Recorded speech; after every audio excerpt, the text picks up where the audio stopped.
common thing that we see over here is that the dogs usually listen only when they want to, or we hear that the dogs are stubborn. And so I would ask, does the dog really understand what is being asked of them, right? Have we done enough practice in this for the dog to understand what it is that we are asking of them? All right, so I have Cash here. Here. Yes. Right, so like this guy, he knows recall. That's one of his things, is like being selective on the recall. And so, I would be like, has he had enough practice with like being consistently successful, right? So it's like, have we gone through with our expectations? Maybe we're practicing inside, slowly building up the challenges, then we open the front door up, start working outside, building up the challenges, right? Building up enough where it's like, hey, every time I call you, you come to me, and then there's a positive moment for this guy in this, so therefore it gives him a reason to want to do the recall, right? Or have we done the reps, and now we are, hey, we're at the park, and now we're trying to recall him from all these other different things, but we haven't, we are at like, the end game, but we haven't even done the practice, the beginning levels, right? So this would be one of the things, right? So it's like, does he understand what it is that we are expecting of him? Have we practiced enough, right?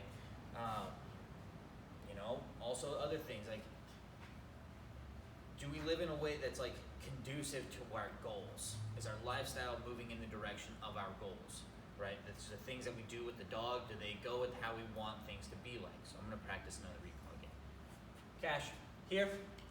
Yes.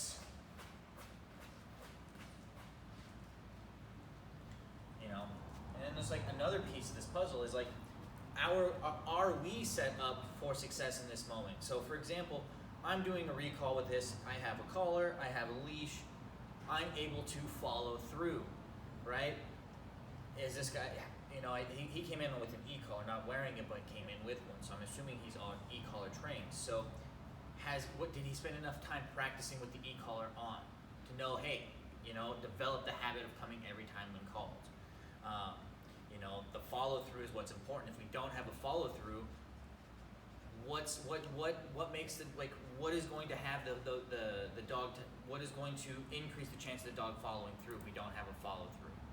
All right, so Cash, here. Yes. In this case, my follow through is the leash, right? So it's the exact same thing if I were like trying to teach him downs and stuff and like practice downs in other areas. Cash. Okay, buddy. So like for example, let's say I go down. Good. So like he downed when I asked for that, right? So then what happens if he didn't down? How am I going to communicate to him that like, hey, down means down? Oh, how am I going to do that? The leash was going to help me out, right?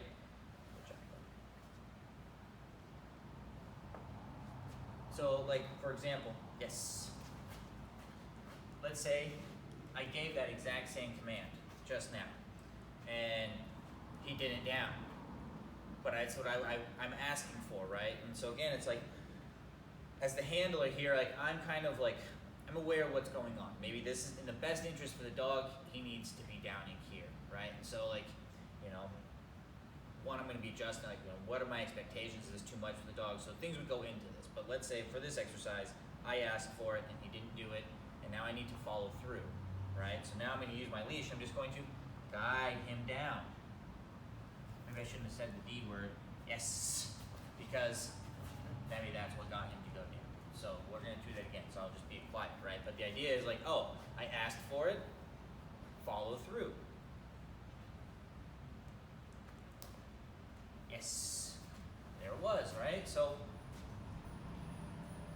was there enough practice with the recall in the follow through with that? Was there always, hey, yes, you came back to me, yes. Right, over there, 50-50, right? Does he understand what is being asked of him? And I would just say that like with many dogs, my dog is stubborn. My dog only listens when they want to. Do they understand what is being asked of them? right? Do they have a reason to want to listen to you, right? Have all these things been instilled? Have you been instilled as like, ah, yes, the dog takes direction from you? If not, I would be working on these things, right? How can you be the person that the dog wants to take direction from, right? How can the dog prioritize you? So, I don't know, think about that.